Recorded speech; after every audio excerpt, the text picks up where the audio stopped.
Baik, selamat pagi Bapak Muhammad Aditya Maiswara selaku dosen pembimbing dari mata kuliah ICT Literasi KM 102. Di sini kami dari kelompok 7 akan mempresentasikan tentang proyek ICT Literasi yang berkenaan dengan analisis tingkat kewaspadaan generasi Z terhadap modus phishing dan sniffing berkedok ekspedisi e-commerce dengan studi kasus penipuan file.apk cek resi pada pengguna Shopee.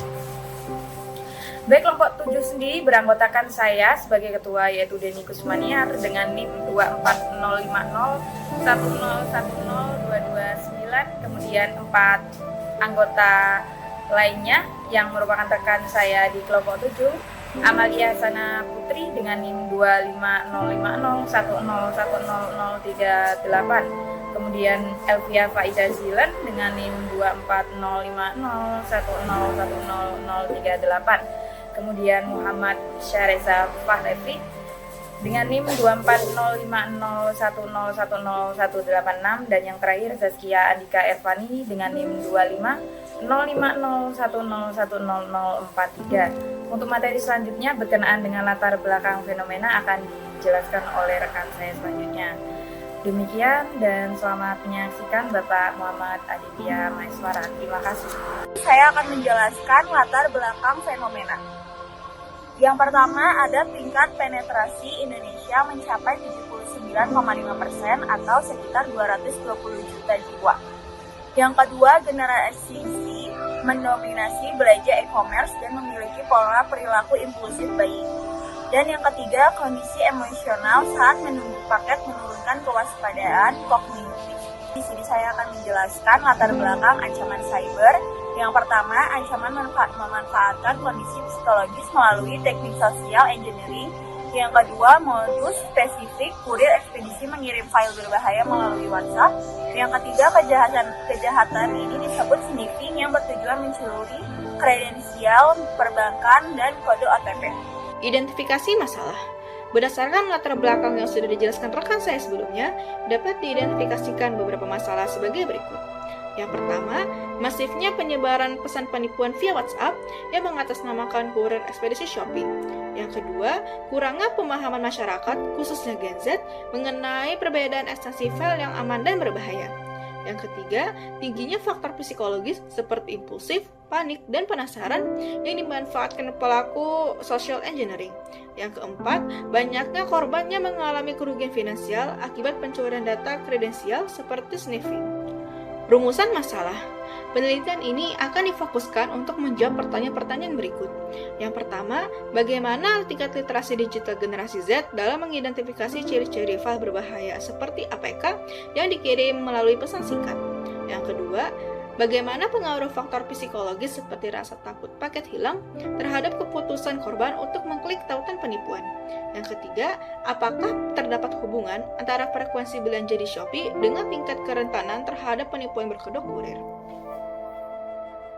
Tujuan dan batasan penelitian.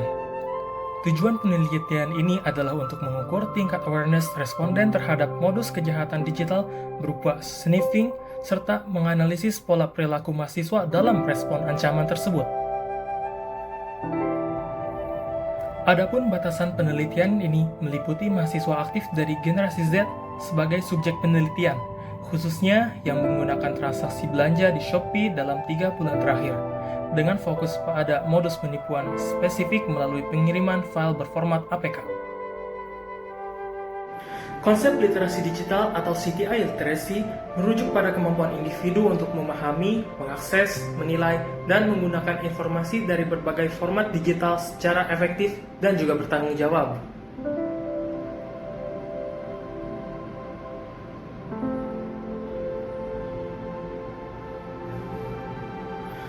Menurut Gilster pada 1997,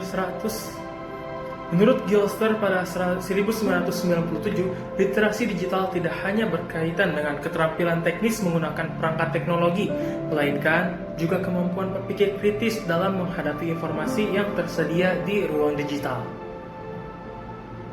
Salah satu komponen kunci literasi digital adalah kemampuan manusia untuk menilai otoritas, sumber, keakuratan isi, serta keamanan informasi digital sebelum digunakan atau dibagikan kepada orang lain.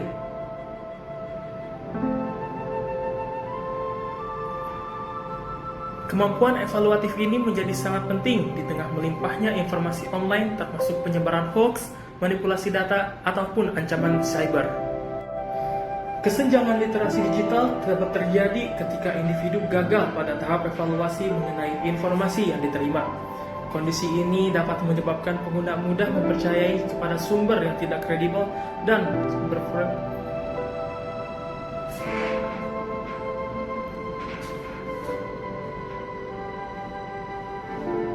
Contohnya, pengguna mengunduh file berbahaya yang berpotensi mengandung malware sehingga dapat meretas ponsel atau gadget para penggunanya. Di sini saya akan menjelaskan mengenai mekanisme penipuan. Alur dari kejahatan sendiri adalah yang pertama mendapatkan nomor HP, yang kedua mengirim chat mendesak, yang ketiga melampirkan file dengan lihat foto paket. Yang keempat, ada korban panik menginstal APK. Yang kelima, aplikasi mencuri kode OTP bank. Desain dan populasi dari judul penelitian. Yang pertama, ada jenis penelitian kuantitatif deskriptif bertujuan memberikan gambaran tingkat kewaspadaan. Selanjutnya adalah lokasi yang berlokasi di Universitas Siber Asia Jakarta, dilakukan secara daring. Yang ketiga ada sampel minimal 30 orang dengan teknik purposive sampling. Yang selanjutnya adalah definisi variabel itu sendiri. Jadi variabel sendiri di penelitian ini ada dua, yaitu variabel X dan variabel Y, di mana variabel X merupakan literasi digital dan indikator yang kita pakai adalah pengetahuan tentang ekstensi file seperti .apk atau .jpeg. Lalu yang kedua itu kemampuan mengenali akun resmi versus akun palsu, dan yang ketiga adalah pemahaman risiko instalasi aplikasi dari luar yang biasanya itu sering terjadi di share atau dibagikan lewat WhatsApp ya biasanya. Lalu yang kedua yaitu variabel Y, yaitu variabel mengenai sikap kewaspadaan, yang mana indikator yang kita pakai adalah tindakan mengecek ulang sumber pesan atau verifikasi dulu nih sumber pesannya atau mungkin nomornya dan lain sebagainya. Lalu yang kedua adalah tidak sembarangan klik tautan, dan yang ketiga adalah menjaga rahasiaan OTP gitu. Lalu yang selanjutnya adalah teknik analisis data. Jadi kita menggunakan teknik analisis data sendiri dengan pengumpulan data kuesioner. Yang pertama ya, untuk kuesioner sendiri link sudah terlampir pada slide. Dan analisis kita pakai analisis statistik deskriptif yang meliputi editing, coding, dan juga tabulating. Sama itu hanya pengulangan angka sederhana saja yang kita lakukan, yang kelompok kita lakukan. Lalu untuk interpretasi hasil sendiri, untuk kemudiannya kita akan mengategorikan tingkat kewaspadaan menjadi beberapa skor, yang mana skor tersebut diklasifikasikan menjadi tinggi, sedang, dan juga rendah. Tinggi dengan hasil skor akhir atau skor final 80%, sedang sendiri 60 sampai dengan 80%, dan yang terakhir untuk rendah kurang dari 60%. Dan untuk yang selanjutnya adalah penghitungan tabulating ya, menggunakan rumus persentase P sama dengan F per N kali 100%, yang mana P melambangkan persentase dan F adalah skor yang diperoleh, sedangkan N adalah skor maksimal, yang nanti kita akan melakukan perhitungan setelah kuesioner kita tutup untuk pendataannya dan pembagiannya, begitu ya. Lalu yang terakhir tetap ya, setelah mendapatkan hasil analisis data tersebut, kita akan lakukan interpretasi. Dan kesimpulan dari proposal ini, atau singkatnya penutup dari proposal ini adalah literasi digital atau kemampuan evaluasi dan kesadaran ancaman atau konsep sesuai dengan teori PMT sangat mempengaruhi kerentanan terhadap social engineering. Seperti itu kurang lebih, dan untuk hasil pembedahannya lebih lanjut dan lebih detail akan kami lanjutkan lagi pada paper yang akan kami submit ketika UAS nanti. Demikian pemaparan materi dari kelompok 7. Terima kasih Bapak Aditya Maiswara atas pemberian tugas UTS-nya, dan semoga kelompok kami mendapatkan nilai yang maksimal dalam pengerjaan, dan semoga juga kelompok kami mendapatkan kelancaran serta bimbingan yang tak kunjung henti dari Bapak Aditya Maiswara sendiri. Terima kasih Bapak.